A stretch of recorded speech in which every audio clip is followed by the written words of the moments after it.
Hello everyone, this is Anjali Gupta and welcome back to my channel. So आज का topic होगा हमारा टाइप्स ऑफ चिल्ड्रन, यानी बच्चों के प्रकार।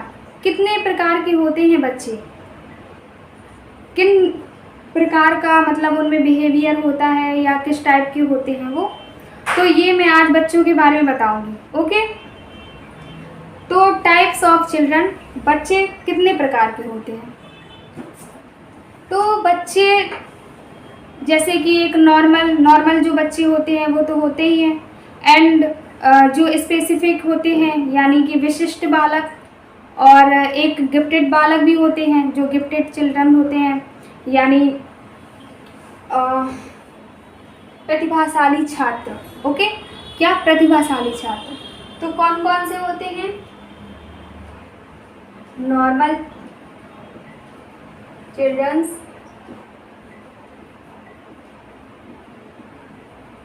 सेकेंड होगा हमारा स्पेसिफिक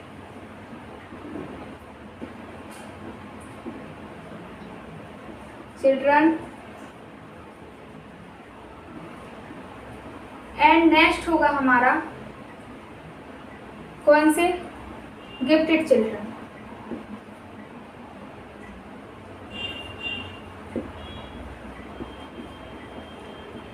गिफ्टेड चिल्ड्रन।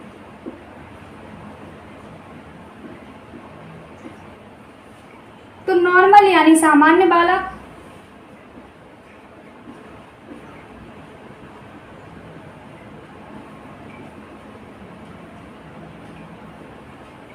स्पेसिफिक यानी विशिष्ट बालक,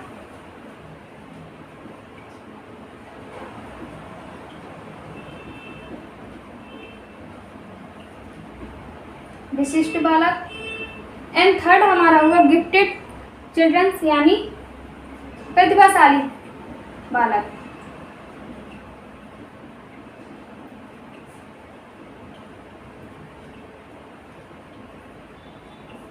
तो ये तीन प्रकार के होते हैं। कौन कौन से? सामान्य बालक, विशिष्ट बालक और प्रतिभाशाली बालक। अब ये होते क्या हैं? सामान्य बालक यानी नॉर्मल, उनमें नॉर्मल जो इंटेलिजेंस होंगे नॉर्मल ही होगी। नॉर्मल यानी औसत, एवरेज, यानी उनका आईक्यू लेवल कितना होगा? उनका आईक्यू लेवल होगा 90 टू कितना 110, ओके, या फिर 109। ओके, तो इतना आईक्यू लेवल जो होगा वो एवरेज जो होंगे स्टूडेंट वो नॉर्मल चिल्ड्रंस में आएंगे। ओके, किस में आएंगे? नॉर्मल, सामान्य बालक में। एंड नेक्स्ट है हमारा स्पेसिफिक चिल्ड्रंस यानी विशिष्ट बालक। अब ये जो विशिष्ट बालक हैं वो कैसे होते हैं? तो विशिष्ट बालक में आ जाएंगे हमारे कौन कौन से?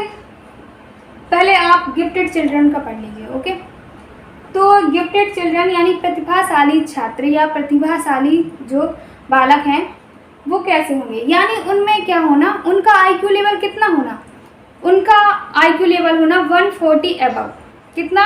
140 एबव। ओके, यानी 140 से ऊपर के आईक्यू लेवल के जो बच्चे होंगे वो हमारे प्रतिभाशाली छात्र कहलाएंगे, यानी प्रतिभाशाली बच्चे कहलाएंगे। ओके, तो अब ये प्रतिभाशाली जो बच्चे होते हैं वो कौन होते हैं, कैसे होते हैं, उनमें क्या है वजह कि कैसे हम उन्हें पहचानें, उनमें क्या क्या विशेषताएं पाई जाएंगी?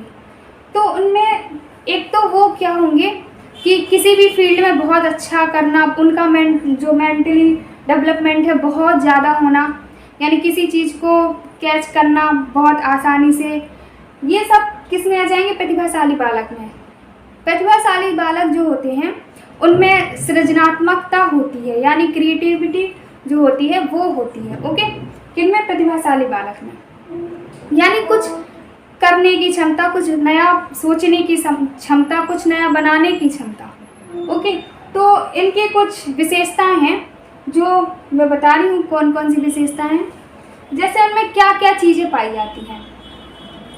तो उनमें उनका पहली बात तो हाई आईक्यू लेवल होगा। Okay,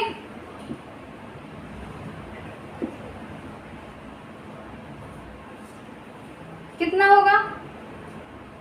140 plus. ओके, यानी 140 से ऊपर ही होगा। एंड और क्या होगा उनमें, वो जो बच्चे होंगे वो जिज्ञासु होंगे। कैसे?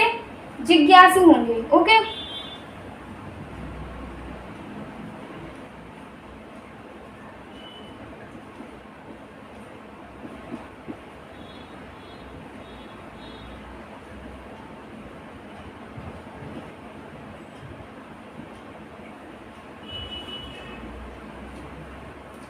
जो उनका IQ लेवल होगा 140 प्लस होगा और वो जिज्ञासु होंगे। अब ये जिज्ञासु क्या है? मतलब इच्छुक, बहुत ज़्यादा इच्छुक, यानी बहुत कुछ जानने की उनके अंदर इच्छा रहना, कि उनके अंदर ये चीज़ रहती है कि मैं ये चीज़ भी जान लूँ, इसके बारे में मुझे पता होना चाहिए, ये चीज़ भी मुझे पता होनी चाहिए। तो वो हर क्षेत्र में हर चीज़ को जानने की इच्छा व्यक्त करते हैं। उनको हर चीज़ जानने की इच्छा जो होती है वो उनके अंदर से आती है। तो वो बालक हमारे कैसे कहलाते हैं? जिज्ञासु। वो प्रतिभाशाली बालक के अंदर होता है, यानी इच्छुक होना, किसी चीज़ के लिए इच्छुक होना या जिज्ञासु होना, हर चीज़ को जानने की कोशिश करना। तो किसके अंदर होगी ये जो विशेषता है, किसके अंदर होगी? ये होगी हमारी प्रतिभाशाली बालक के अंदर। ओके, एंड नेक्स्ट हमारा होगा तेजी से सीखना, यानी बच्चा जो होगा बहुत फास्टली उसको क्या करेगा? ऑब्जर्व करेगा। ओके, तो बहुत तेज़ी से उसका जो विकास होगा बहुत तेज़ी से होगा, बहुत जल्दी जल्दी चीज़ों को सीखेगा। ठीक है, तो ये चीज़ उनके अंदर होती है। ओके, एंड नेक्स्ट है हमारा मौलिकता होना। मौलिकता मीन्स नयापन होना, कुछ भी नया, मतलब वो एक चीज़ से, जो प्रतिभाशाली बालक होते हैं वो किसी एक चीज़ को लेकर, अगर किसी टॉपिक को अगर उन्हें पढ़ाया जाए, वही टॉपिक बार बार रिपीट किया जाए, तो वो क्या हो जाते हैं? बोर हो जाते हैं।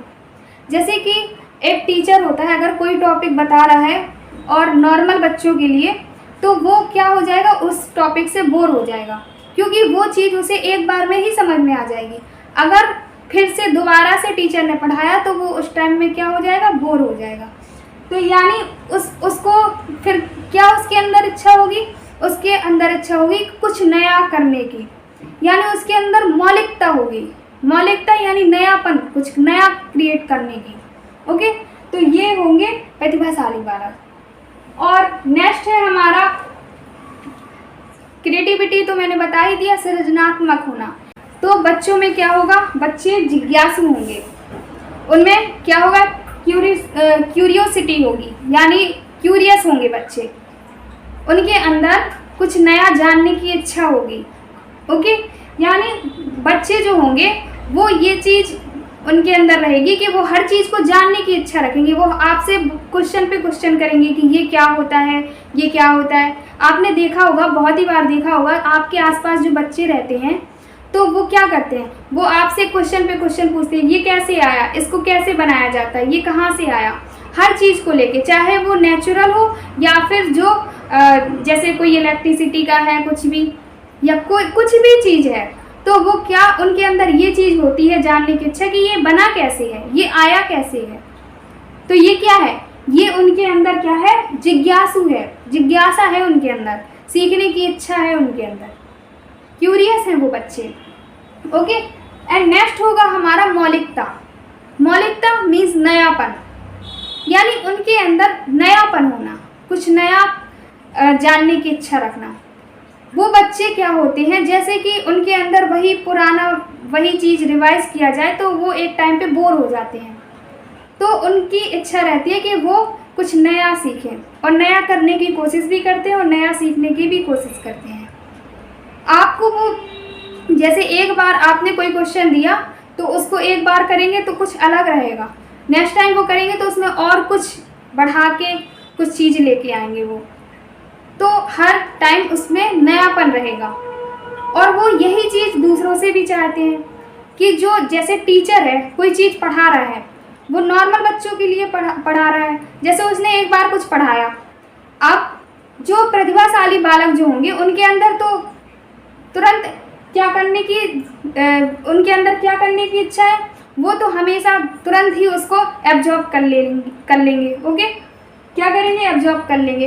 बट जो नॉर्मल बच्चे हैं उनके लिए क्या होगा, जैसे किसी ने नई बुक किया, ओके, नहीं समझ आया किसी को, तो उसने फिर से बोला कि सर मुझे ये पढ़ाइए। दोबारा से अगर किसी टीचर ने फिर से उस टॉपिक को कराया तो वो बच्चा जो होगा, जो गिफ्टेड चाइल्ड होगा, वो क्या होगा, वो बोर फील करने लगेगा।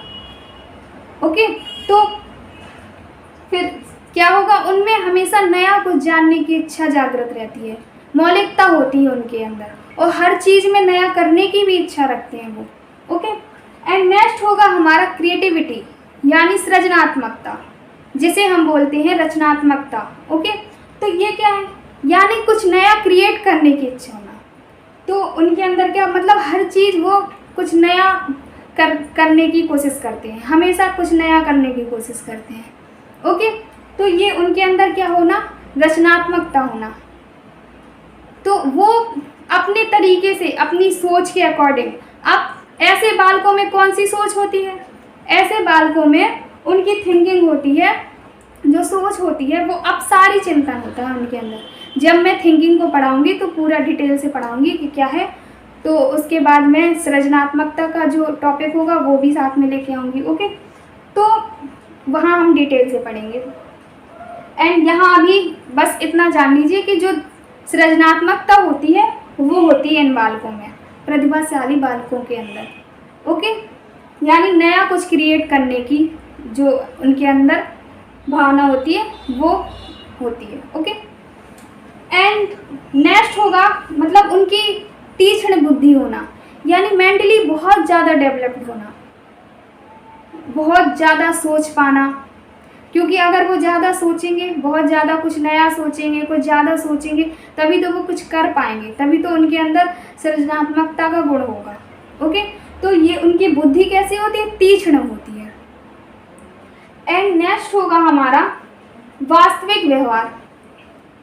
वो कुछ दिखाने की कोशिश नहीं करते, जो उनके अंदर है वही वो दिखाते हैं। ओके, तो उनका व्यवहार कैसा होता है, वास्तविक होता है। कैसा, वास्तविक। ओके, एंड नेक्स्ट होगा हमारा आलोचनात्मक जो चिंतन है वो होगा, यानी आलोचनात्मक चिंतन, यानी किसी भी चीज़ को लेके, जैसे कोई एक टॉपिक है, उस टॉपिक को लेके उसके अंदर क्या होना कि कुछ अच्छे गुण इसके क्या हैं और इसके बुरे गुण क्या हैं, यानी इसमें इस टॉपिक में कुछ अच्छाई है तो वो अच्छाई क्या है और बुराई क्या है, यानी इसकी आलोचना करना, दोनों का क्या करना, उनका कंपैरिजन करना कि हाँ ये सही है या गलत है, ये चीज़ होना उनके अंदर। तो ये आलोचनात्मक चिंतन होती है। और अमूर्त चिंतन होना, यानी अमूर्त चीज़ें क्या, उनकी सोच अमूर्त होती है। अब ये अमूर्त क्या है, तो अमूर्त वो चीज़ें होती हैं जिसे हम छू नहीं सकते, सिर्फ क्या कर सकते हैं, महसूस कर सकते हैं, तो वो थिंकिंग होती अमूर्त। जैसे कि यहाँ पे बैठे बैठे कहीं और का सोचना, तो वो क्या हो जाएगा, अमूर्त। यानी उनके अंदर क्या होगा, अमूर्त चिंतन होगा।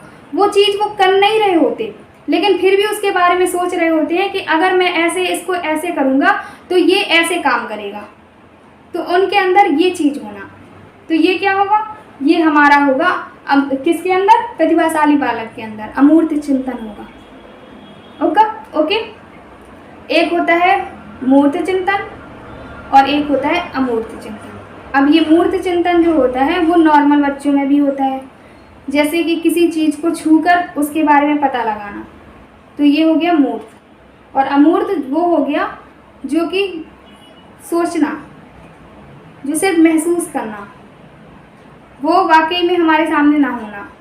ओके, तो अमूर्त होना, यानी बच्चा अमूर्त रूप से सोच भी रखता है। अब जो नेक्स्ट होगा निरंतरता, कंटिन्यूस, जो कंटिन्यू रहता है, कोई भी काम वो क्या करता है, कंटिन्यू करता है। ऐसा नहीं है कि एक टाइम पे किया और फिर स्टॉप, वो उस पर लगा रहता है जब तक कि वो चीज़ कंप्लीट ना हो जाए। तो ये चीज़ उनके अंदर होती है, निरंतरता का भाव उनके अंदर होता है। ओके, एंड नेक्स्ट है लचीलापन, फ्लेक्सिबल, यानी जो बच्चा होगा उसके अंदर लचीलापन होगा, किसी भी तरह में ढल जाना, किसी भी चीज़ को समझना, तो ये क्या होगा, लचीलापन उनके अंदर होगा। अपने आप को एडजस्ट करना, तो क्या होगा, लचीलापन। ओके, फ्लेक्सिबल होना। एंड नेक्स्ट होगा ऊर्जा युक्त। ऊर्जा युक्त यानी उनका लेवल जो हो वो हमेशा एनर्जेटिक रहेंगे किसी काम के प्रति। उनके अंदर ये चीज़ नहीं होगी कि वो थकान महसूस करने लगें। अपने काम के दौरान वो कभी भी थकान महसूस नहीं करेंगे। वो हमेशा ही कैसे रहेंगे, ऊर्जा युक्त रहेंगे। ओके, तो एनर्जेटिक, हमेशा वो एनर्जेटिक रहेंगे। तो ये चीज़ इनमें होती है। एंड नेक्स्ट हमारा होगा साहसी होना। साहसी तो होंगे ही, अगर ये सब चीज़ें हैं तो साहसी भी होंगे।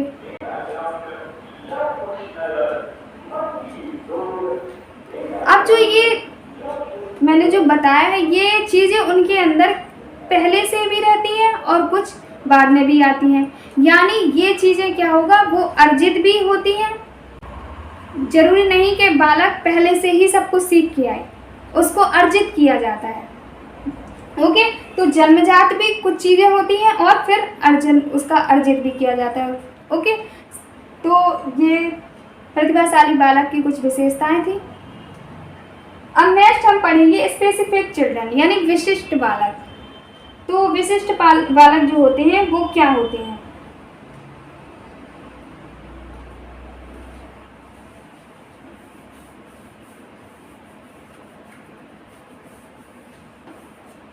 विशिष्ट बालक, अब जो ये विशिष्ट बालक होते हैं कि कई टाइप्स के होते हैं।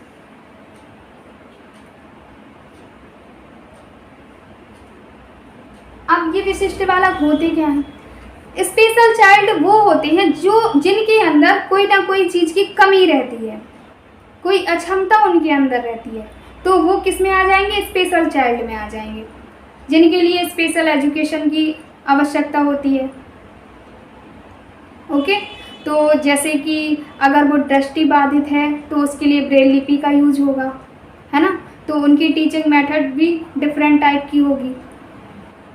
ओके, तो ये हमारे क्या है, विशिष्ट बालक हैं, स्पेसिफिक चाइल्ड। ओके, तो इनके बारे में हम पढ़ेंगे, ये उनके अंदर कौन कौन सी अक्षमता होती हैं। तो स्पेसिफिक चाइल्ड कौन कौन से होंगे, उनमें क्या क्या अक्षमता होंगी वो मैं बता रही हूँ।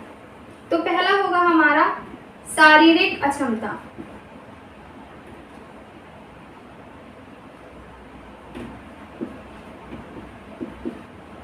शारीरिक अक्षमता।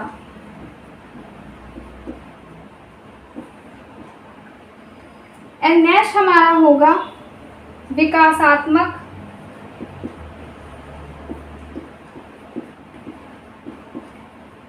अक्षमता।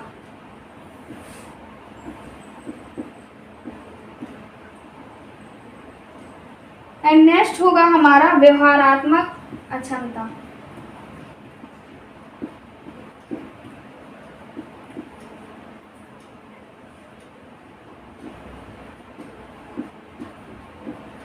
अक्षमता। उसके बाद हमारा होगा लास्ट इंद्रिय संबंधी समस्याएं।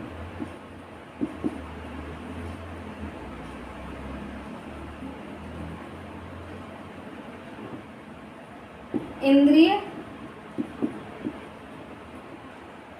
संबंधी समस्याएं।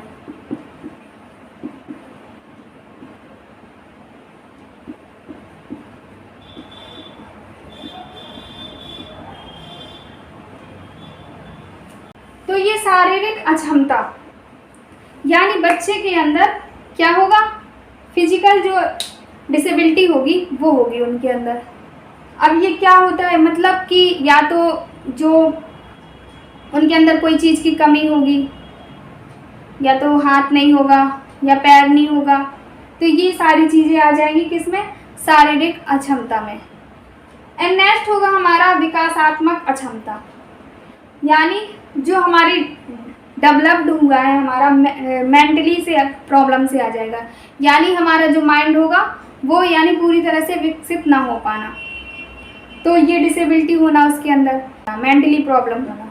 ओके, तो ये किस में आ जाएगा? विकासात्मक अक्षमता में आ जाएगा। एंड नेक्स्ट है हमारा व्यवहारात्मक अक्षमता, यानी उसका बिहेवियर जो है वो डिसेबिलिटी होना। अब कैसे?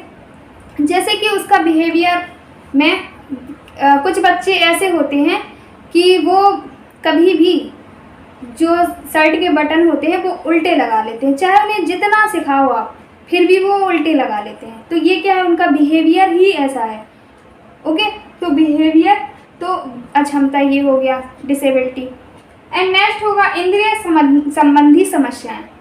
अब ये क्या होंगी? यानी जो हमारे सेंसेस होंगे उनमें प्रॉब्लम होना, जैसे कि आँखों में प्रॉब्लम होना, बोल ना पाना, सुन ना पाना, तो ये सारी किस में आ जाएंगे? ये हमारे इंद्रिय संबंधी समस्याओं में आ जाएंगी। ओके,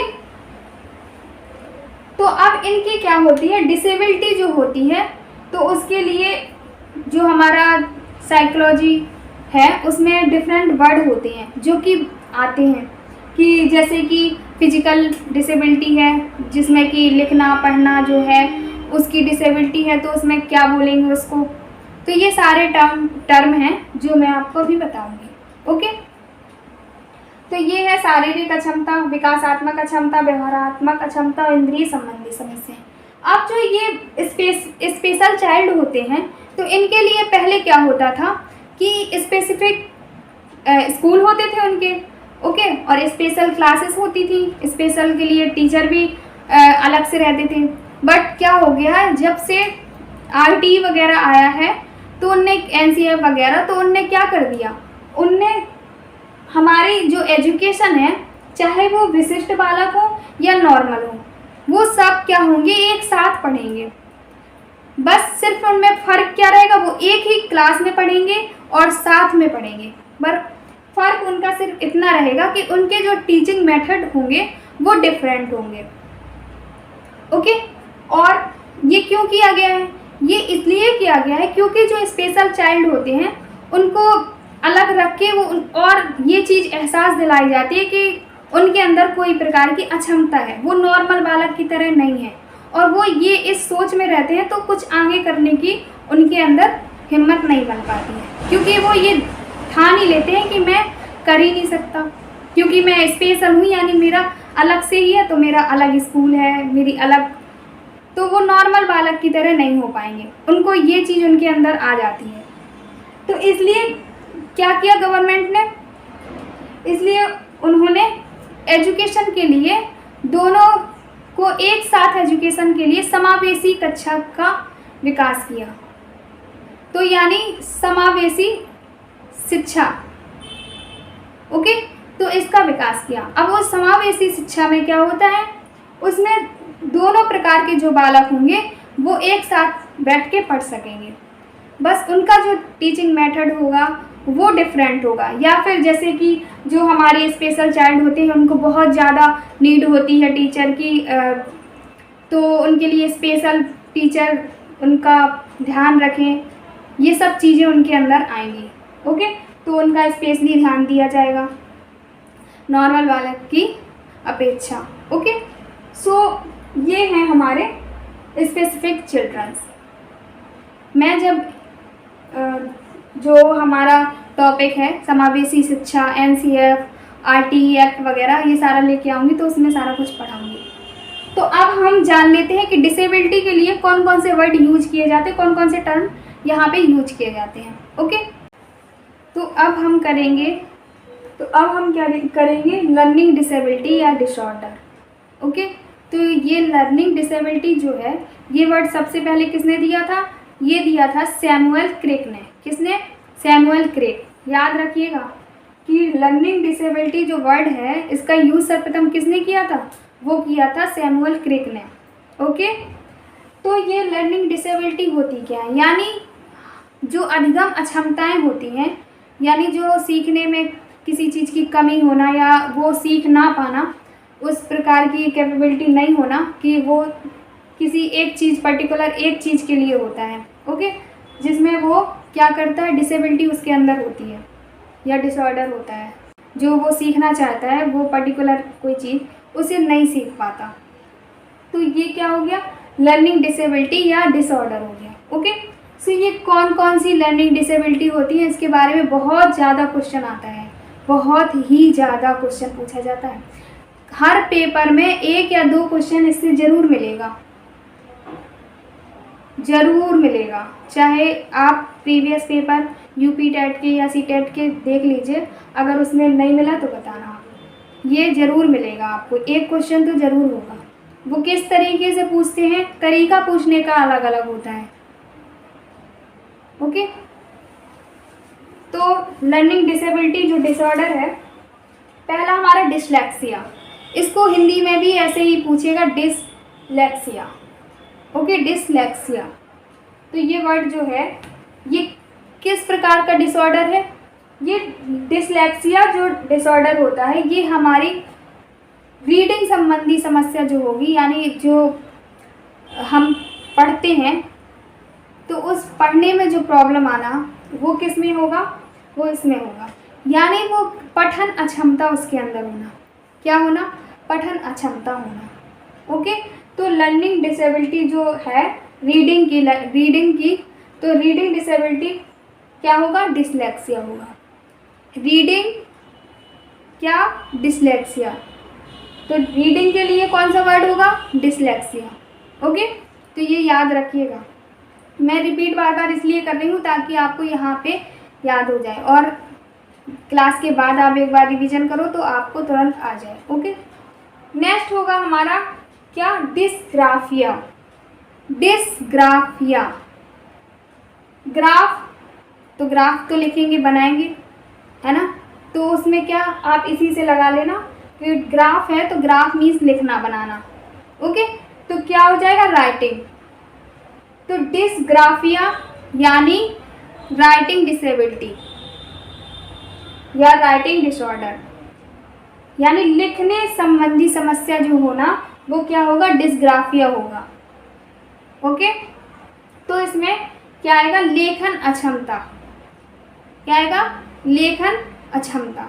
ओके, एंड नेक्स्ट होगा हमारा डिस्फेजिया, क्या, डिस्फेजिया। अब डिस्फेजिया क्या होगा, फेजिया मीन्स हम किसी के सामने फेस करते हैं। ओके, तो क्या करेंगे, यानी बोलना,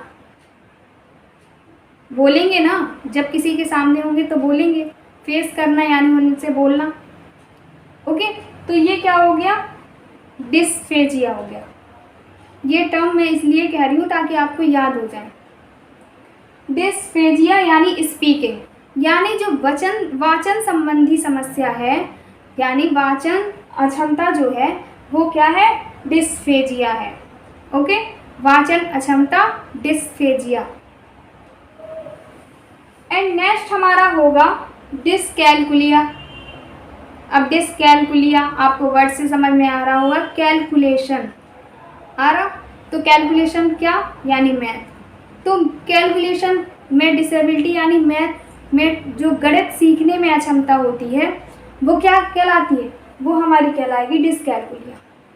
तो गणित संबंधी जो समस्या होगी वो क्या होगी, डिसकैलकुलिया होगी, यानी गणित को वो सीखने में क्या होगा, असमर्थ होगा। ओके, तो ये क्या होगा, डिसकैलकुलिया। ओके, कैलकुलेशन से कैलकुलिया। नेक्स्ट हमारा होगा डिस्प्रैक्सिया। अब जो डिस्प्रैक्सिया होगा ये हमारा प्रॉब्लम रिलेटेड टू किससे, साइकोमोटर से, यानी मनोप्रेरणा से रिलेटेड या मनोकौशल से रिलेटेड। ओके, तो ये क्या है, इसमें मैंने आपको बताया था ना कि जो शर्ट के बटन ऊपर नीचे लगा लेना, तो ये चीज़ क्या होगी, ये इसी डिस्प्रैक्सिया के अंदर आएगा, किसमें आएगा, डिस्प्रैक्सिया में। ओके, तो मीन्स हाथ व पैर का सही से कॉम्बिनेशन ना कर पाना। ओके, आँखों का या हाथ का, तो इस वजह से क्या होगा कि उसको लगेगा, वो देख तो रहा है कि ये सीधे हैं पर वो वाकई सीधे होते नहीं हैं। तो ये चीज़ होती है डिस्प्रैक्सिया के अंदर। ओके, समझ आया। एंड नेक्स्ट होगा हमारा ADHD।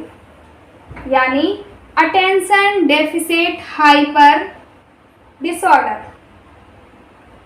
ओके, यानी ध्यान में कमी होना, बहुत गुस्सा आना, ध्यान में कमी होना, यानी अटेंशन यानी वो ध्यान देने में, उसके अंदर वो किसी चीज़ को ध्यान ना दे पाए, उसको ध्यान से सुन ना पाए और एब्जॉर्ब ना कर पाए, तो ये ध्यान में कमी होना क्या होता है, ADHD होता है। ओके, एंड नेक्स्ट एक और है हमारा जो कि पूछा जाता है, काफ़ी बार आया है क्वेश्चन, ऑरली डिसेबिलिटी। तो ये मीन्स कर्ण गोचर, यानी उसे सुनाई न देना, सुनने संबंधी समस्या होना उसके अंदर, तो वो उसे हिंदी में, शुद्ध हिंदी अगर बात करें तो आएगा कर्ण गोचर डिसेबिलिटी अक्षमता, कर्ण गोचर अक्षमता। ओके, तो ये क्या होगा, ऑरली डिसेबल्ड।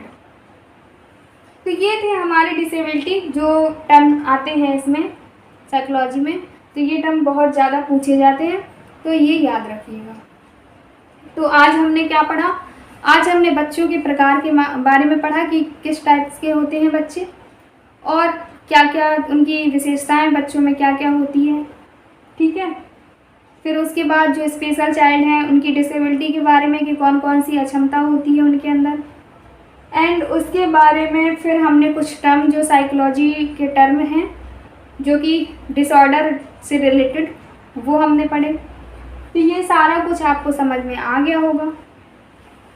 अगर समझ में आ गया है तो प्लीज़ लाइक कीजिए, ज़्यादा से ज़्यादा शेयर कीजिए, एंड अगर आप चैनल में नए हैं तो प्लीज़ सब्सक्राइब कीजिए। Thank you.